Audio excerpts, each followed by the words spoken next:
When we have had a background of trauma, our nervous and immune systems are more trigger happy. And it also means that our brain, specifically a brain structure called the insula, it is more prone to learning new immune threats. Now, what I mean by that is, let's say you have a virus or a bacteria. Your immune system kicks in to defend you against that virus or bacteria. Let's say it's COVID-19. And then your immune system goes back to normal. But if your immune system isn't sure if it's fought off that virus completely, hasn't fought off COVID-19 completely, it can learn to be conditioned.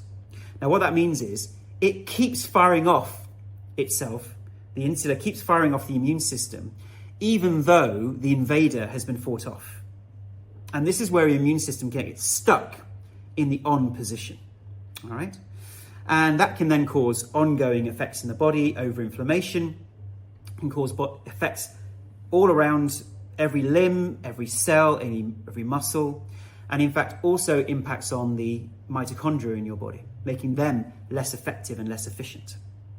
So having a background in trauma means that we believe it's a risk factor for a lot of the chronic diseases that we treat, simply because the brain is easier for it to become conditioned to these new threats. It thinks that something else is going on. And I think many of you may have heard the analogy that I give, which is called the fairy tale analogy. That imagine you are the prefrontal cortex, so you are the king or queen of your kingdom. And your kingdom is your body. And you have your army and navy, which are defending your kingdom, all right? And unfortunately, there's now a drought in the kingdom. So because there's a drought, the kingdom is weaker, your army and navy are weaker. And because they're weaker, when the invading army comes over the hill, which could be a virus, a bacteria, they have to work doubly hard to defend against that virus and bacteria. That's your army and navy. And as they do so, they become traumatized by that war experience. And even though they fought off COVID-19, bacteria, mold, they wonder if it's still present, if the threat is still present.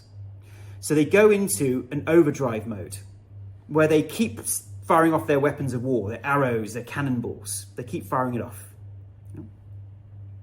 And in doing so, some of those arrows and cannonballs fall back into the kingdom, which then causes some of those autoimmune effects. Yeah? So the inflammation in the body itself. And then opportunistic viruses and bacteria flourish. Your gut bacteria, there's gut dysbiosis, so you have less good gut bacteria and more bad gut bacteria. All right, so there's effects in the gut. And the whole system is now inflamed. The brain can become inflamed as well. And that gives us all the classic symptoms of fatigue, headaches, extreme exhaustion, difficulty doing any kind of activities, complete lethargy. And we might get sore throats from the immunity, or the immune system kicking in. And a whole suite of other symptoms that relate to a lot of these chronic diseases. Okay?